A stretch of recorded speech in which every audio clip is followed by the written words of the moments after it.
microphone down below there. So the 555 is that one. You are like mobile. Yeah, this one is vertical and 555. Okay. And so I've got that one turned down some, but you may want to adjust it because you may have to go down a little bit lower because Freda doesn't play as loud as Brenda does. Well, when we listened last week, it was actually pretty loud, so we we'll have to turn it down some. Well, I just, because we had the baptism, we needed a microphone over there that had the stand, so I know. We're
So you doing okay?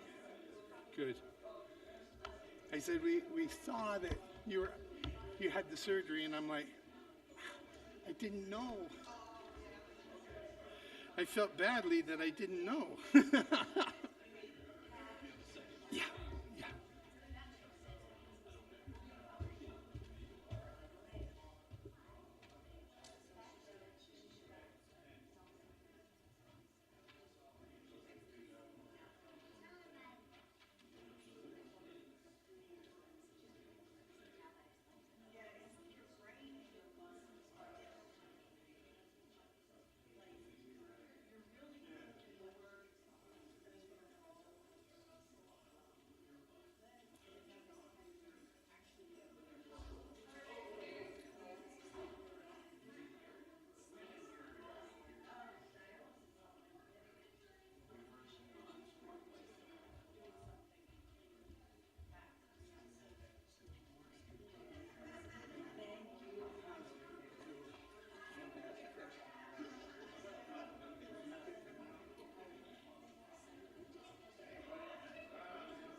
Good morning.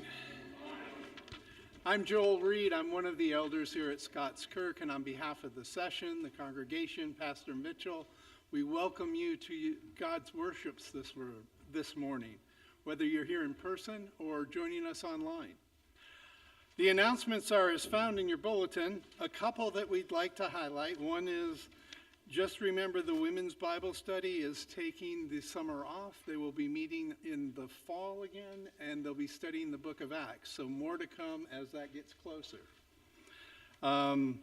We also have our 5th Sunday evening hymn sing tonight. So if you are feeling in voice or you have particular hymns or songs or psalms that you would like to sing, please come join us 5:30 to 6:30 here at the church.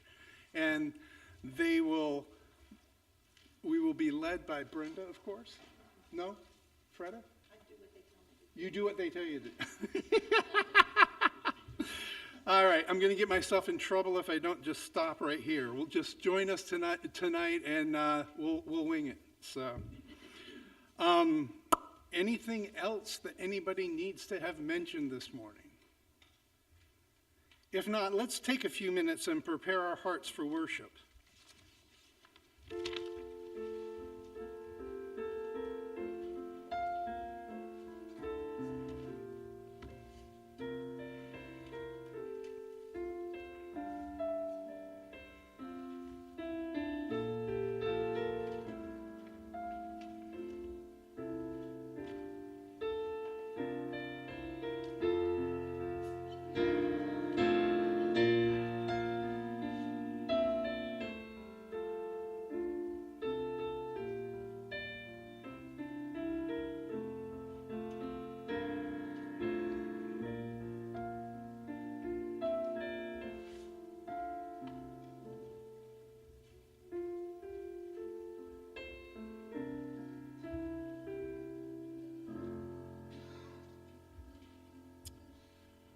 For our call to worship this morning, I'd like to turn our attention to Psalm 96, verses 1 to 4.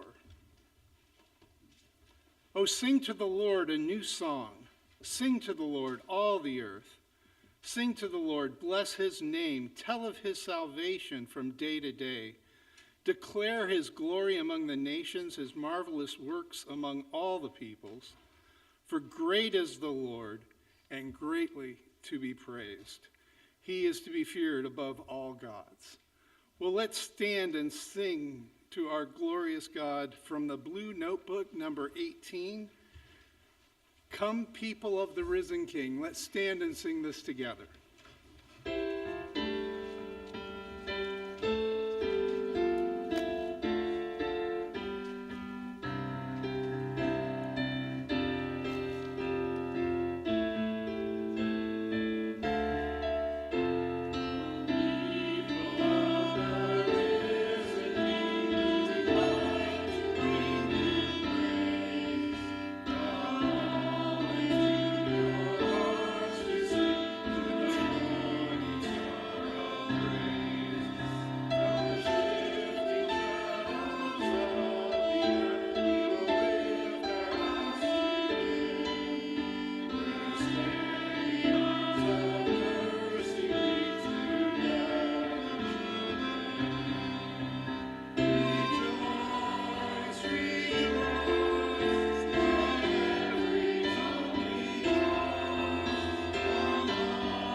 Let's pray.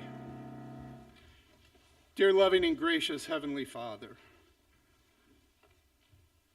we thank you for the opportunity you give us to enter your presence.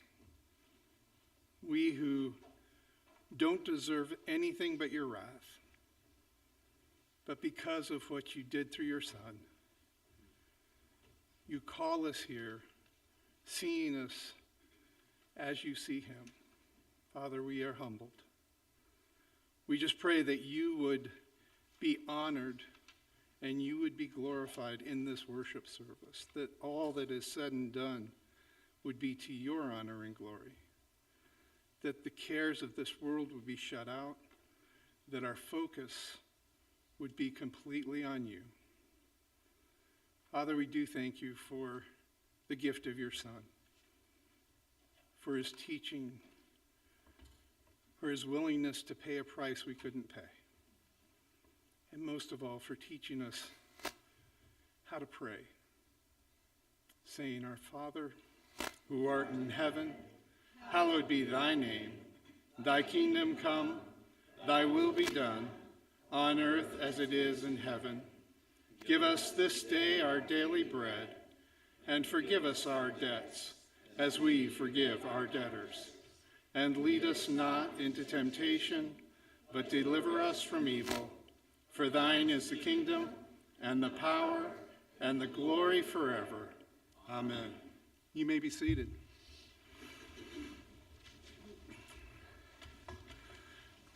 For our confession of sin, we'd like to look at Ephesians chapter 2, verses 1 through 3. And you were dead in the trespass and sins in which you once walked, following the course of this world, following the prince of the power of the air, the spirit that is now at work in the sons of disobedience, among whom we all once lived in the passions of our flesh, carrying out the desires of our body and mind, and were by nature children of wrath, like the rest of mankind. Well, let's take a moment of silent confession of our own sin.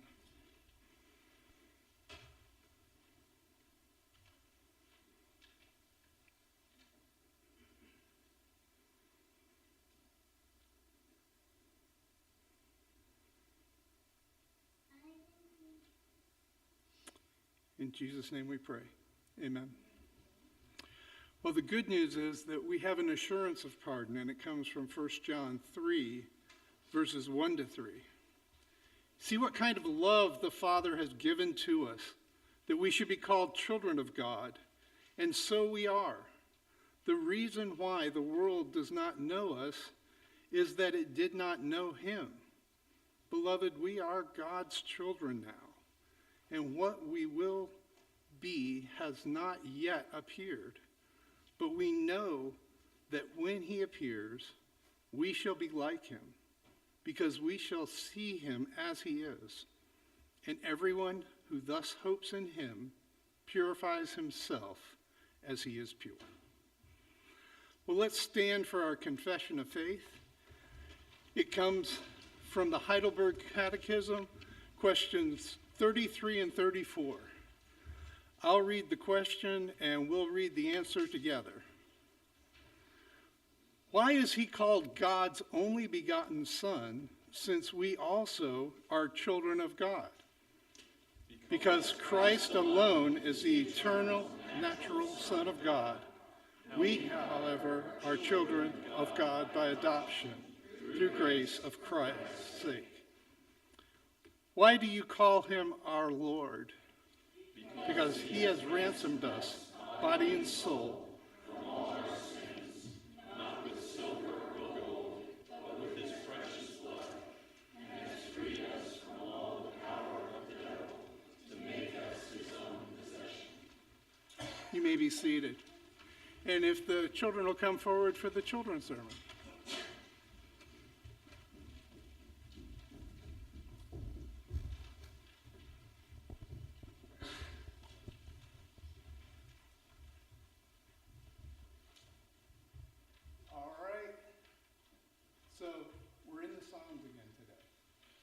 Psalm 78. I promise you, even though it's a long psalm, it is a very good psalm. Okay? Have you ever been taught something by a parent that they said, my mom or my dad taught me this, and their mom or their dad taught them that, so you felt like it was something really special, right? It's one of those where there is a gift that we get from our parents, isn't there? That it's something, this is the way we have always done it. And it's so special. I want you to listen to this psalm, and I want you to listen to the fact that God is telling us, he teaches us, and we need to teach our kids the same thing. So that they too can become believers. Exactly. This is a very special family that we're in because of what Christ did for us. So we want to remember that we need to pass that along to others. Let's pray. Dear Heavenly Father, we do thank you that you gave us your Son, that he willingly took a price that we couldn't pay and paid it. And that you have given us the privilege of passing that along to others. In Jesus' name we pray. Amen.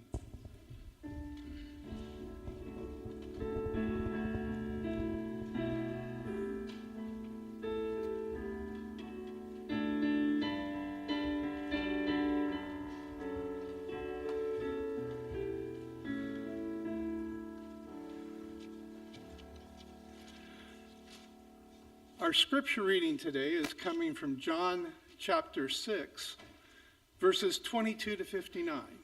This occurs after Jesus has fed the 5,000 with the bread and the fish.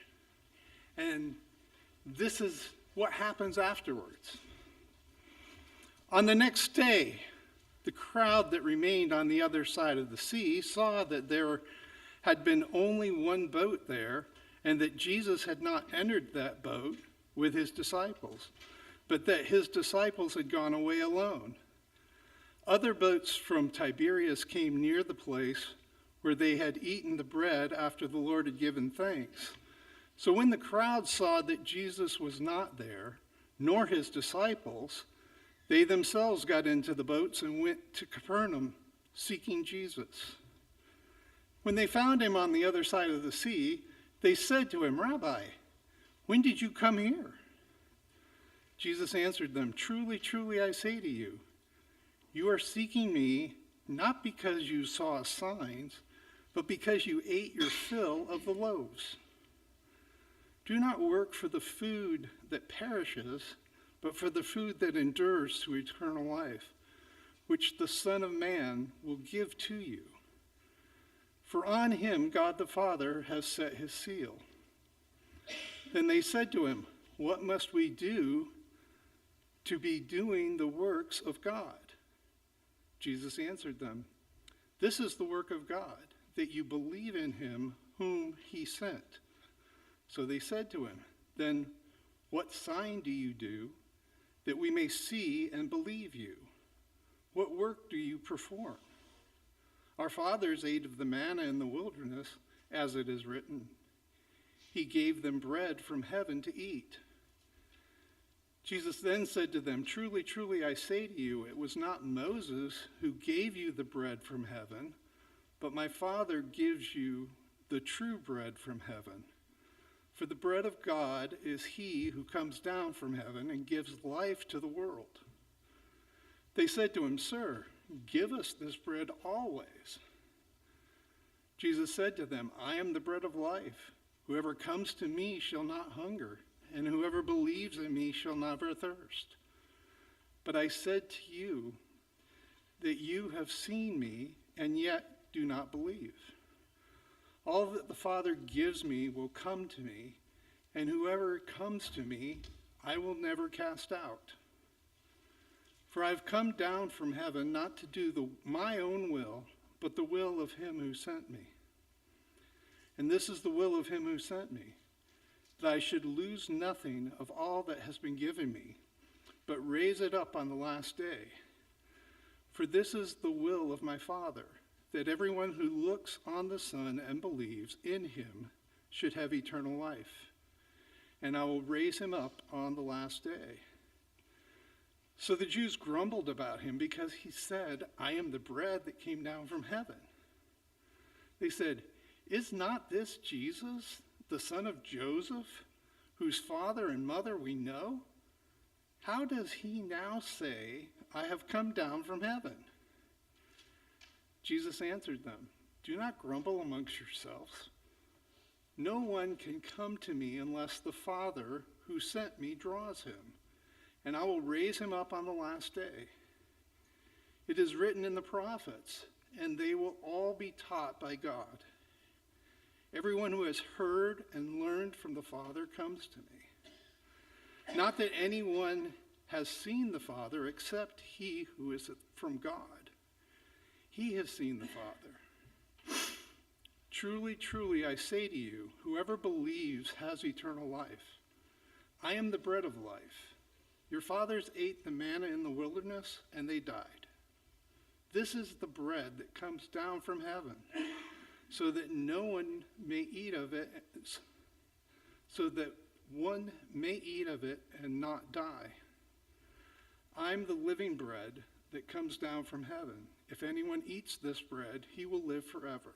And the bread that I will give for the life of the world is my flesh. The Jews then disputed amongst themselves, saying, how can this man give us his flesh to eat? So Jesus said to them, truly, truly, I say to you, unless you eat of the flesh of the Son of Man and drink his blood, you have no life in you.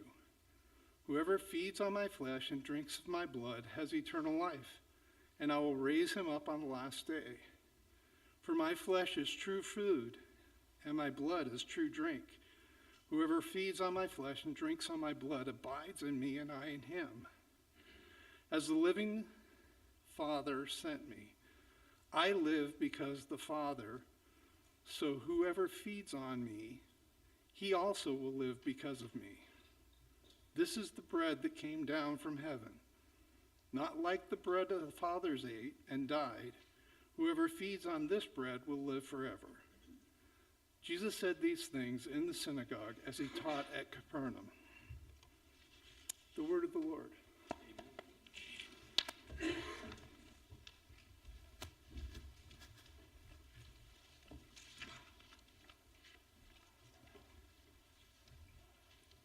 Let us bow before the Lord in prayer.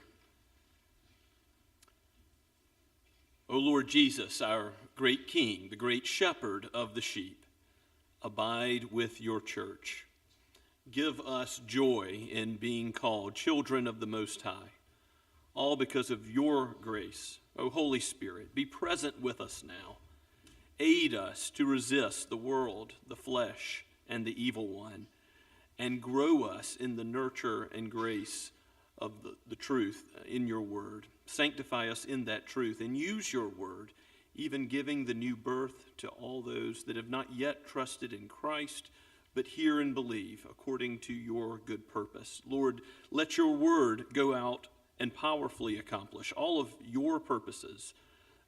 We know that it never returns void, and we give you praise for that. We praise you for life and breath, for being called into this place today. We come with thanksgiving for who you are and what you have done in the past.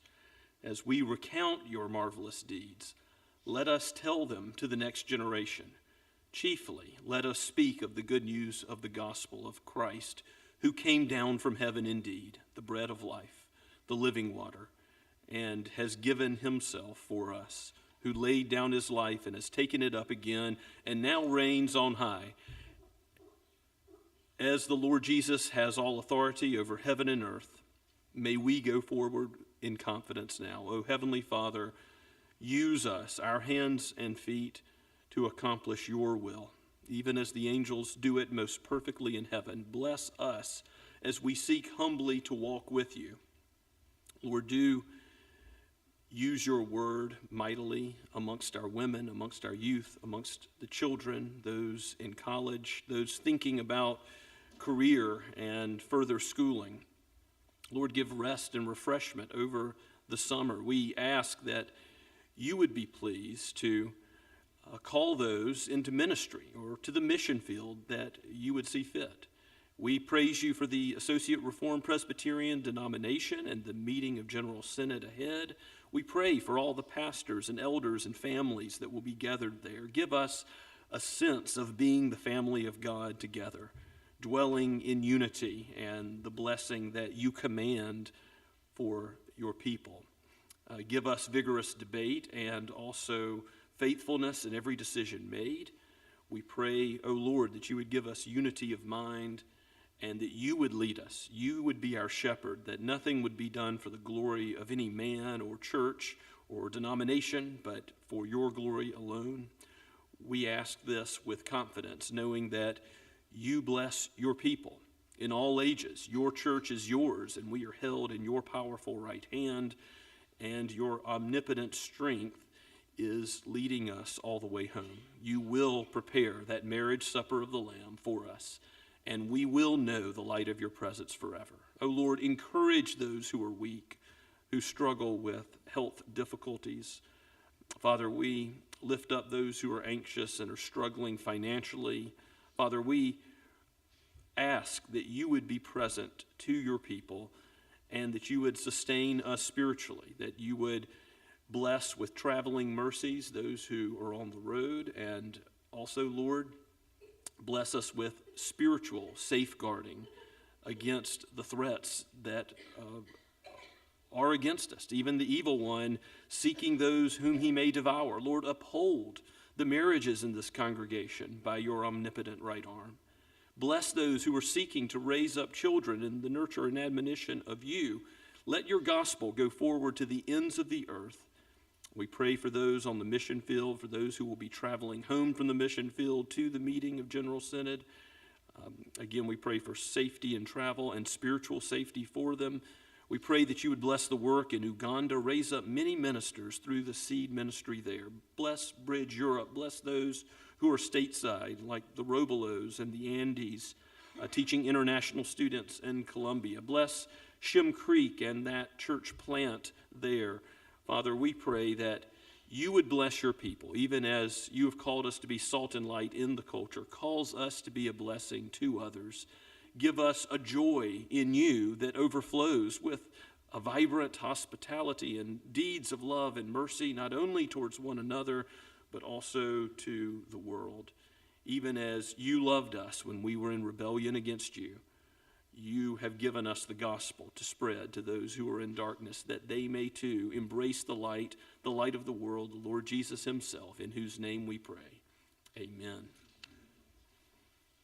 As we continue to worship the Lord, let us sing of his shepherding care from Trinity Hymnal number 599, Savior, like a shepherd, lead us. Let's stand.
Please be seated. Let's pray together and thank God. Our Heavenly Father, we thank you for each individual member of this church and those who are visitors of this church as well, Lord. We ask you to be with those who are grieving, those who are in trouble, those who are dealing with a health issue. Lord, so many times we don't even know that those things exist, and we're sitting right next to somebody all the time. Help us to find that out and also to gird them up and to help them. Lord, we've known there have been plenty of saints previous to us in the many ages before. We've had some in this church too who've left us, and we do miss them, but we're thankful for those who we gather around with each Sunday. And we thank you for being here. We thank you for your Son, Jesus Christ, without whom we'd have no life at all. Thank you for him, and we thank you in his name. Amen.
Please be seated and take your copy of God's Word and turn with me to Psalm 78. And if you are visiting with us today, just to let you know, of course, you can use your electronic form to look up the psalm, or we do have Bibles under the black bulletin board in the back, which we'd be happy to have you use today or even take home as a gift if you don't have your own copy of God's Word. As Elder Joel Reed mentioned, this is a long psalm. We've been looking at several short ones, but we will have to hustle through a lot of the history that is recounted in this psalm. It is a historical psalm, but also, as we'll see, a wisdom psalm. And the wisdom has to do with the big picture, and this is why I think it's valuable that we look at it all together in one sermon, because the psalm is going somewhere. It's a road that leads to a certain destination. It's not just recounting history for the sake of recounting history. It is a road ultimately that points us to Israel's shepherd. And I don't just mean King David, but I mean the great shepherd of the sheep, the Lord Jesus himself. So let us give our attention to God's word. And you'll see in the first 8 verses there is an introduction, and in the final 5 or 6 verses, really a conclusion.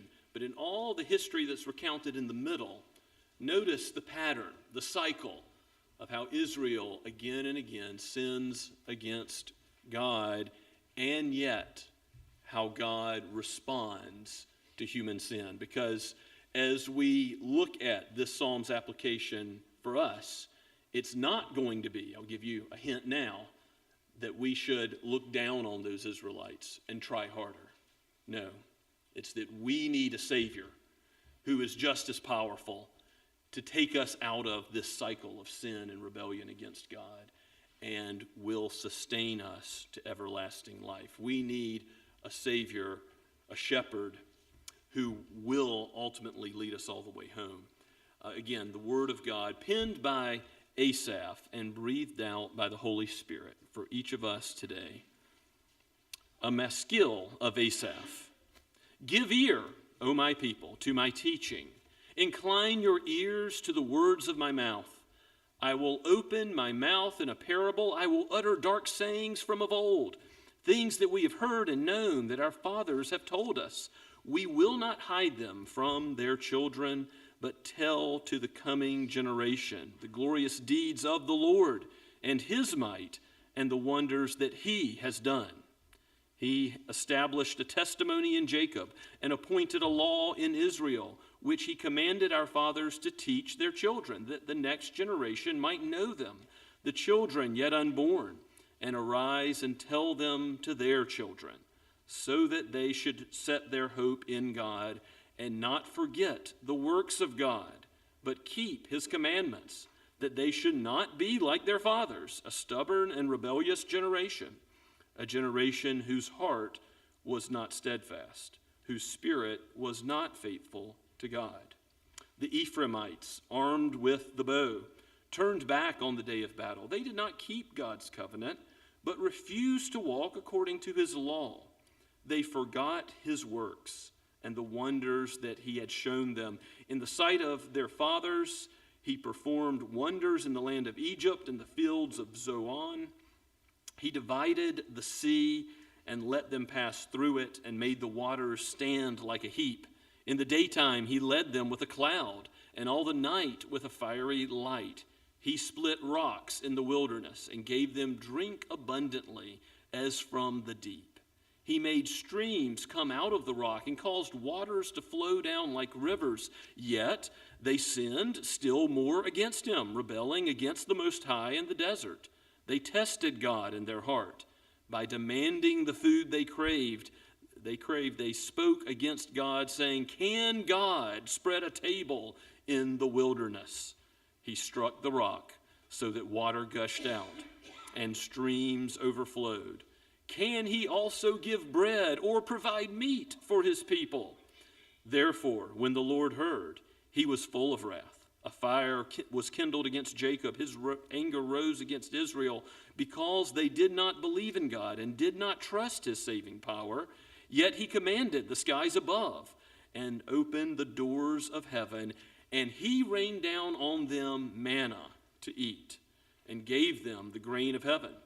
Man ate of the bread of angels. He sent them food in abundance. He caused the east wind to blow in the heavens, and by his power he led out the south wind. He rained meat on them like dust, winged birds like the sand of the seas. He let them fall in the midst of their camp all around their dwellings. And they ate and were well filled. And he gave them what they craved. But before they had satisfied their cravings, while the food was still in their mouths, the anger of God rose against them, and he killed the strongest of them and laid low the young men of Israel. In spite of all this, they still sinned. Despite his wonders, they did not believe. So he made their days vanish like a breath, and their years in terror when he killed them. They sought him, they repented and sought God earnestly. They remembered that God was their rock, the Most High God, their Redeemer, but they flattered him with their mouths. They lied to him with their tongues. Their heart was not steadfast toward him. They were not faithful to his covenant. Yet he, being compassionate, atoned for their iniquity and did not destroy them. He restrained his anger often and did not stir up all his wrath. He remembered that they were but flesh, a wind that passes and does not and comes not again. How often when they rebelled against him in the wilderness and grieved him in the desert, they tested God again and again and provoked the Holy One of Israel. They did not remember his power or the day when he redeemed them from the foe, when he performed his signs in Egypt and his marvels in the fields of Zoan. He turned their rivers to blood so that they could not drink of their streams. He sent among them swarms of flies which devoured them, and frogs which destroyed them. He gave their crops to the destroying locust, and the fruit of their labor to the locust. He destroyed their vines with hail, and their sycamores with frost. He gave over their cattle to the hail, and their flocks to thunderbolts. He let loose on them his burning anger, wrath, indignation, and distress, a company of destroying angels. He made a path for his anger. He did not spare them from death, but gave their lives over to the plague. He struck down every firstborn in Egypt, the firstfruits of their strength in the tents of Ham. Then he led out his people like sheep and guided them in the wilderness like a flock. He led them in safety so that they were not afraid, but the sea overwhelmed their enemies, and he brought them to his holy land, to the mountain which his right hand had won. He drove out the nations before them. He apportioned them for a possession and settled the tribes of Israel in their tents. Yet they tested and rebelled against the Most High God and did not keep his testimonies, but turned away and acted treacherously like their fathers. They twisted like a deceitful bow, for they provoked him to anger with their high places. They moved him to jealousy with their idols. When God heard, he was full of wrath, and he utterly rejected Israel. He forsook his dwelling at Shiloh, the tent where he dwelt among mankind, and delivered his power to captivity, his glory to the hand of the foe. He gave his people over to the sword and vented his wrath on his heritage. Fire devoured their young men, and their young women had no marriage song. Their priests fell by the sword, and their widows made no lamentation. Then the Lord awoke as from sleep, like a strong man shouting because of wine. And he put his adversaries to rout. He put them to everlasting shame. He rejected the tent of Joseph. He did not choose the tribe of Ephraim, but he chose the tribe of Judah, Mount Zion, which he loves.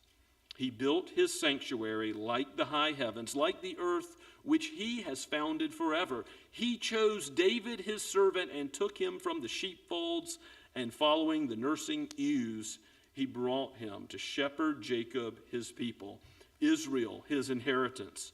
With upright heart he shepherded them and guided them with his skillful hand. Let us pray.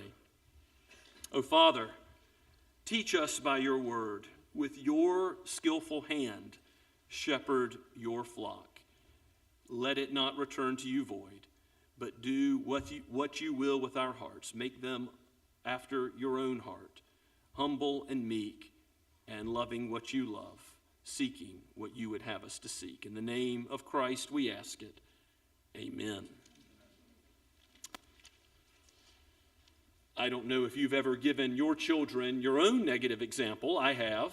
My teenagers, when they first started driving, as they continue to drive, don't do what I did and drive on bad South Carolina roads at a high rate of speed. Don't get drowsy and drive when you're sleepy and end up in the other lane and oncoming traffic. I should have been dead several times simply for being foolish and taking risks that made no sense. And I try to teach them, don't do what I did.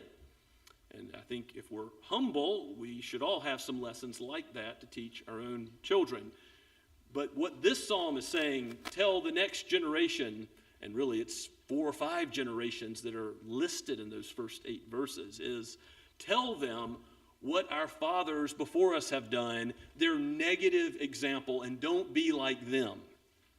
But it's not with a sense of hopelessness. It's not with a sense of rejection, but it's with a sense of upholding the might and holiness of God and his goodness at being a gracious, compassionate, covenant-keeping God, even in light of our continual covenant breaking.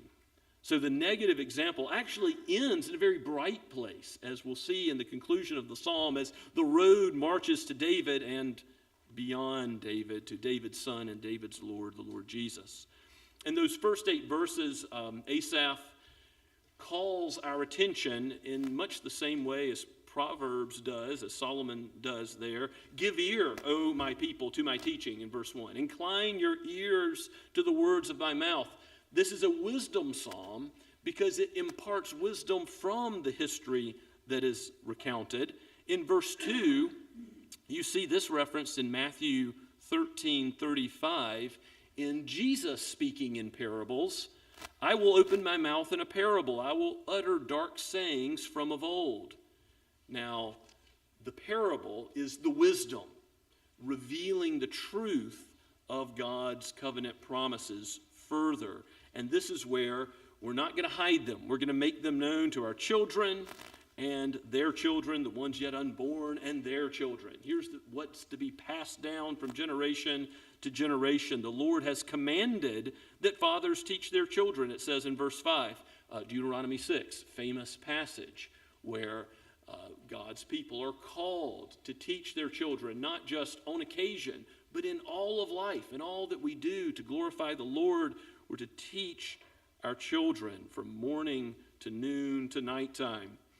And this call to remember the works of the Lord, his commandments and his works, this is what is recounted in this long section of history from verse 9 all the way until nearly the end of the psalm, we'll say verse 67. And again, in this section, there's many nuggets which we could uncover. I'll try to show you some of those as we hustle through it. First of all, in verse 9, the Ephraimites are that tribe that in Genesis 48 are privileged and blessed instead of Manasseh. They're the younger, but Joseph blesses Ephraim instead of Manasseh. And in some ways, they become the dominant tribe, the most numerous tribe in Israel's history. But bad things come from them. So Jeroboam and the rebellious northern kingdom, all bad, essentially, in their rule and reign, those kings did not please the Lord and rejected him. They forgot his works, as it says in verse 11. The Ephraimites turned back from keeping God's covenant, verse 10. And it is true that they knew the wonders of the Lord, and the wonders in the land of Egypt are mentioned already in verse 12. Later on in verses 43 through 51, there's the plagues of Egypt, at least some of them that come into view. But in the land of Egypt, in the fields of Zoan, that's another way of saying Egypt. That's the eastern Nile Delta. In the land of Egypt, in the fields of Zoan, he divided the sea and let them pass through it. He made the waters stand like a heap. This wasn't just a natural phenomenon where God caused a wind to part some few inches of water. No. He held the sea so that his people walked through on dry land, and then he clapped it back together. And you read about Israel's rejoicing over God's salvation for his people and judgment on his enemies in Exodus 15, and that great redemptive event as he led them out of Egypt after all the plagues. And of course, he led them to the promised land. And in verse 14, it mentions that. A cloud and by night a pillar of fire. So in verse 15, he split rocks in the wilderness. He gave them drink. Now they're going to complain about the drink. They're going to complain about the food in the wilderness.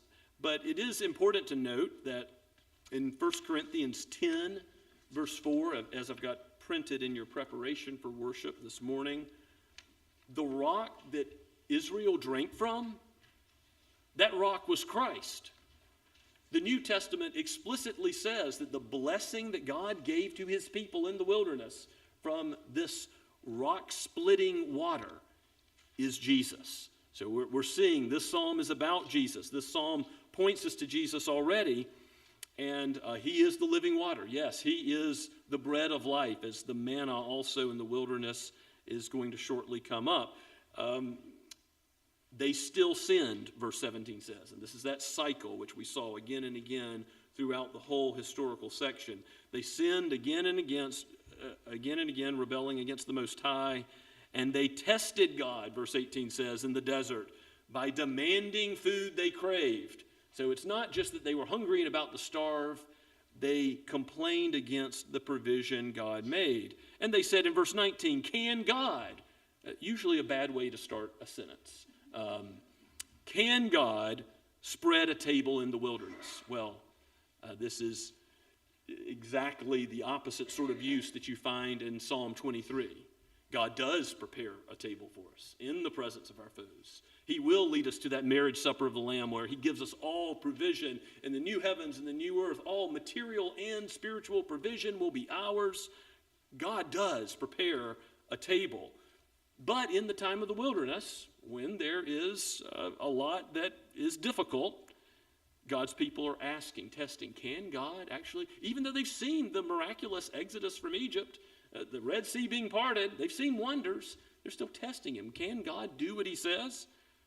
And maybe you felt like this. If you've had moments when a health issue arises, a financial issue arises, where there's relational conflict in your life, things aren't going the way you think they should be going at work or in church, can God shepherd you still? You see, that's a question that the psalmist is implicitly asking us as we are marching on this road to his shepherd, the Lord Jesus Christ, the great shepherd of the sheep. And he'll give us really a quite bright ending to the summary of all of this rebellion and rejection of the shepherding care of the Almighty. But it is the case that God gave bread from heaven, manna. We read about how Jesus is the fulfillment of that in John 6, even though he was having this scripture and others quoted back to him as if to say, our fathers gave us manna in the wilderness. And Jesus is saying he is from heaven, far greater than any physical bread, that it's faith in him that leads to everlasting life.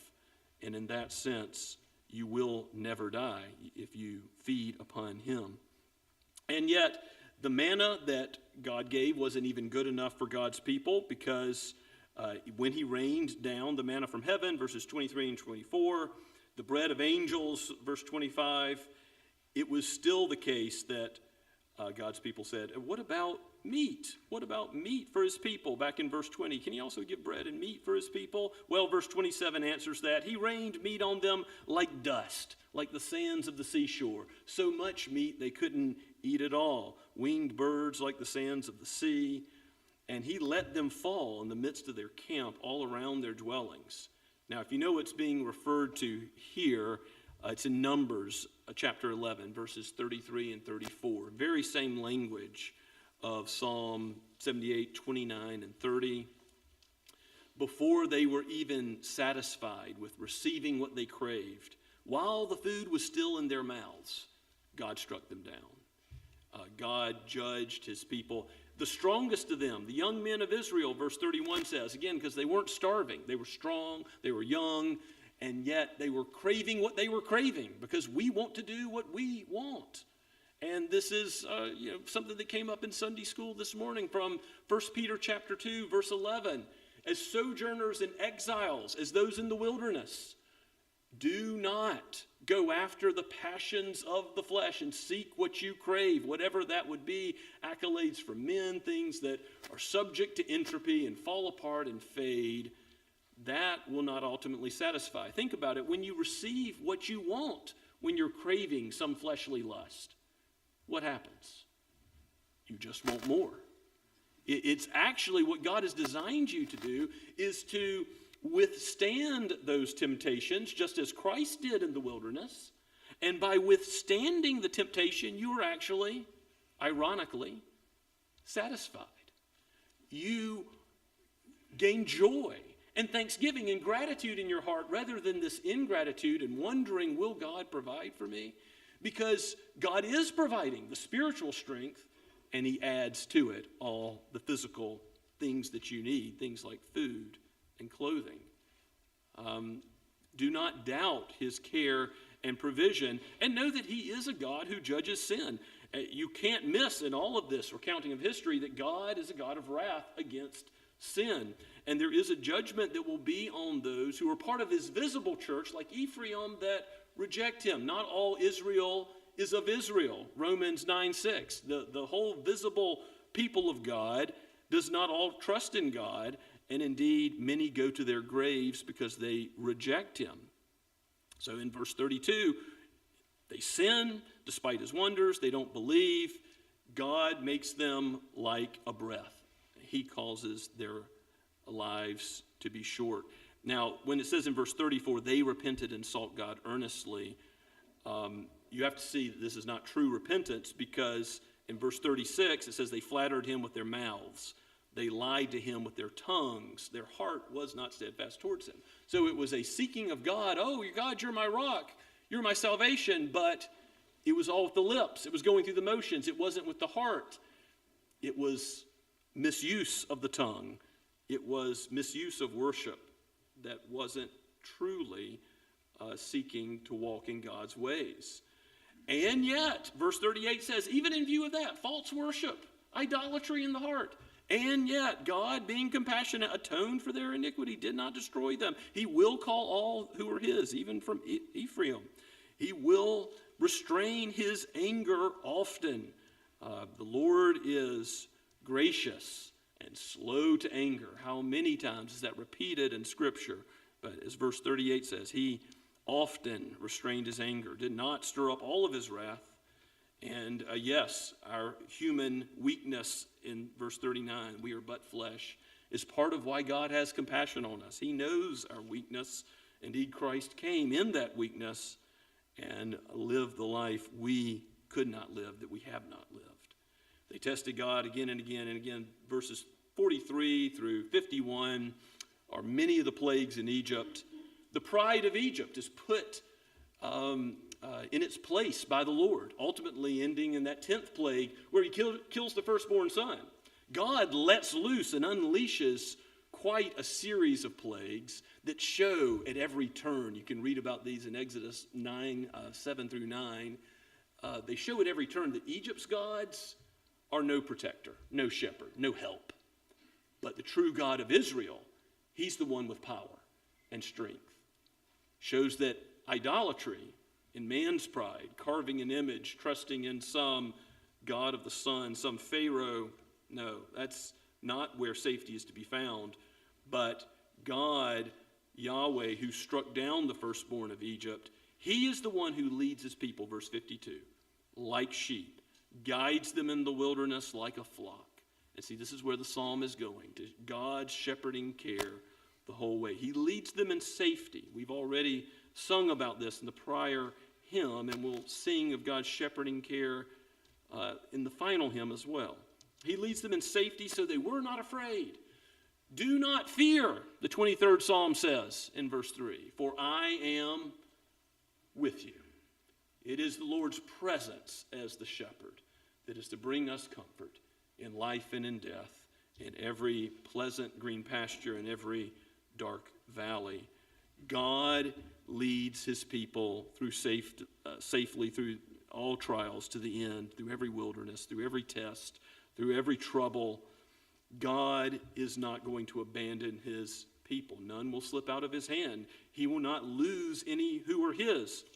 He drives out the nations, verse 55 says. By the time they were coming into Canaan, they had already received a blessing from God, sending the Canaanites out in large measure. They tested and rebelled against the Most High and did not keep his testimonies, but turned away and acted treacherously like their fathers, verses 56 and 57 say.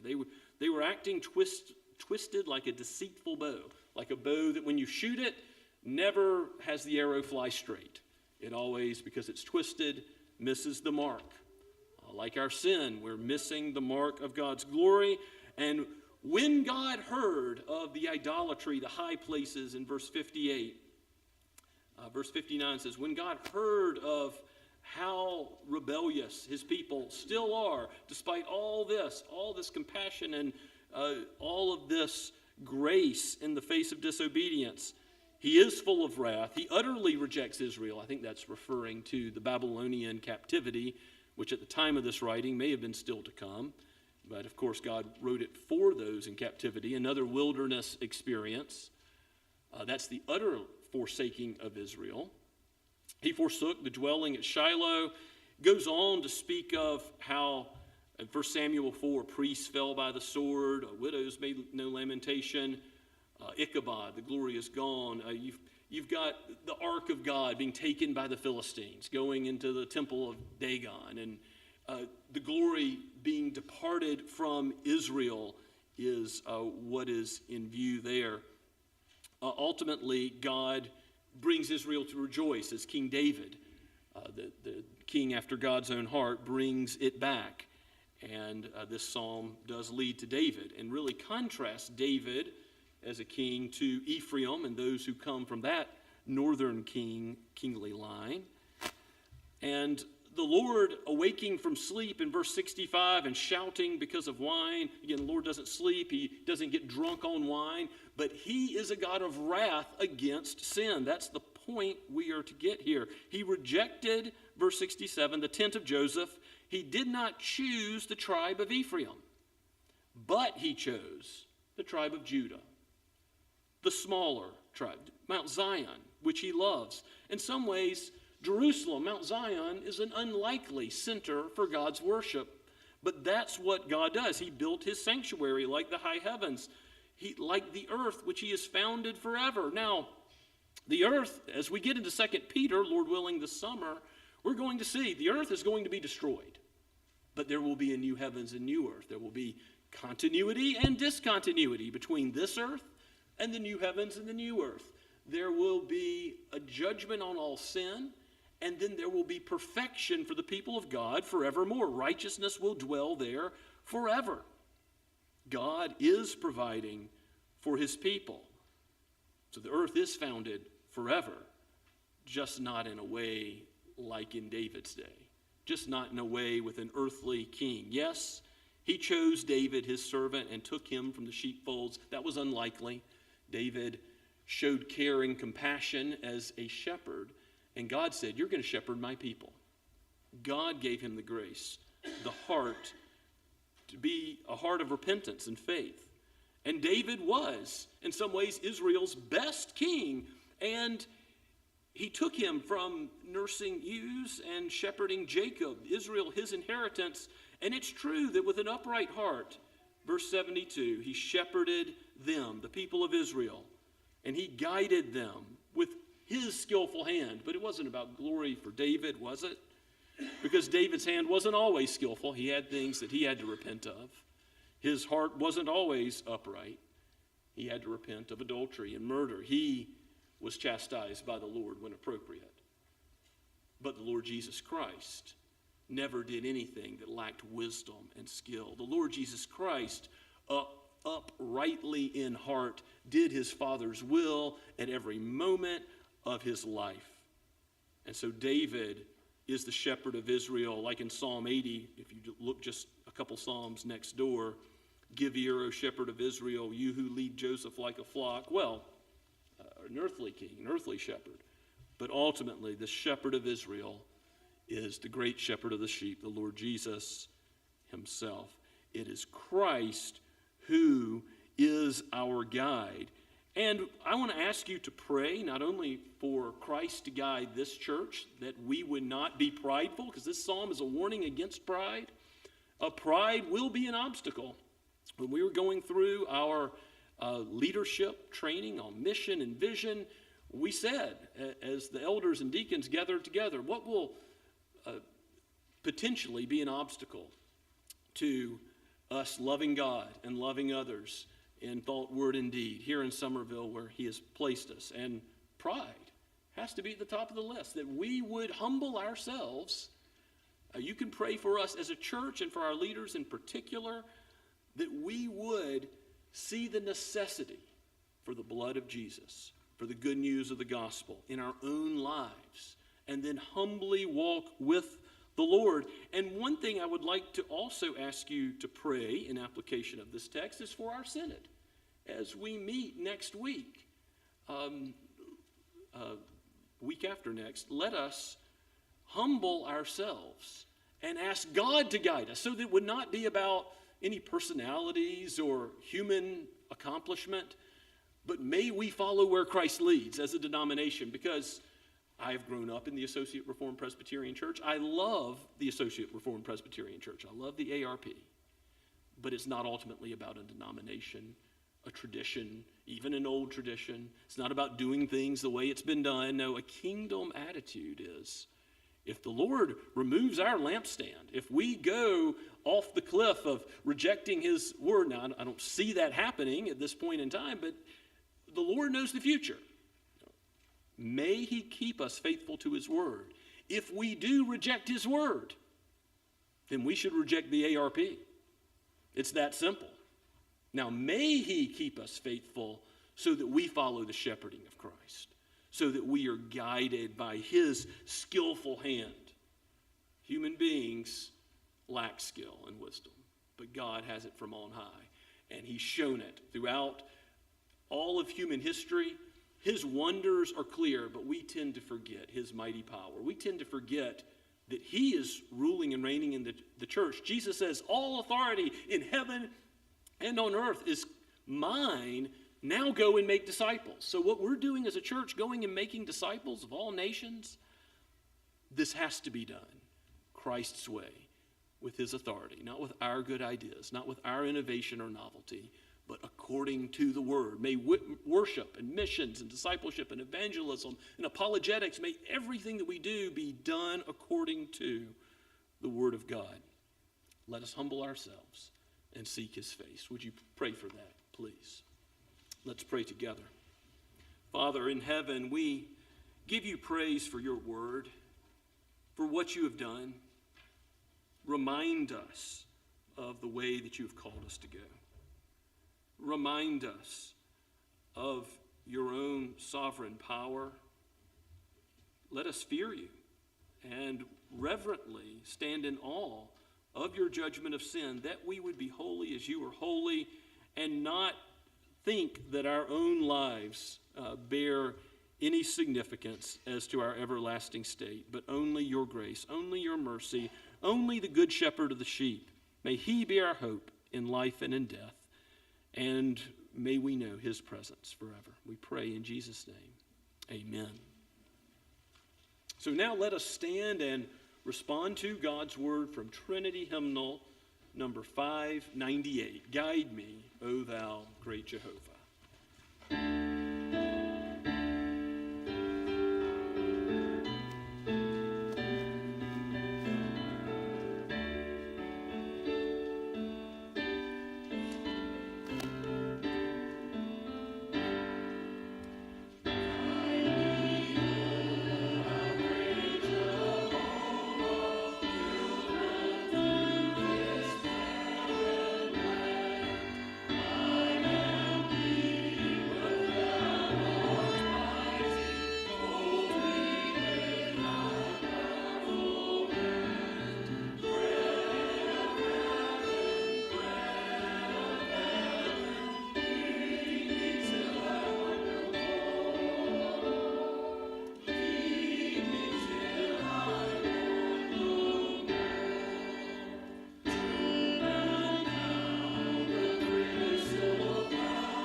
As we continue to walk as pilgrims through this barren land towards Canaan's bright shore, receive the blessing of God.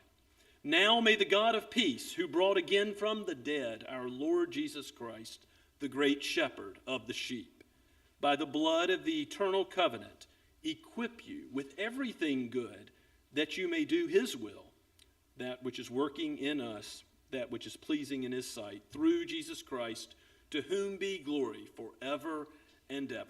Amen.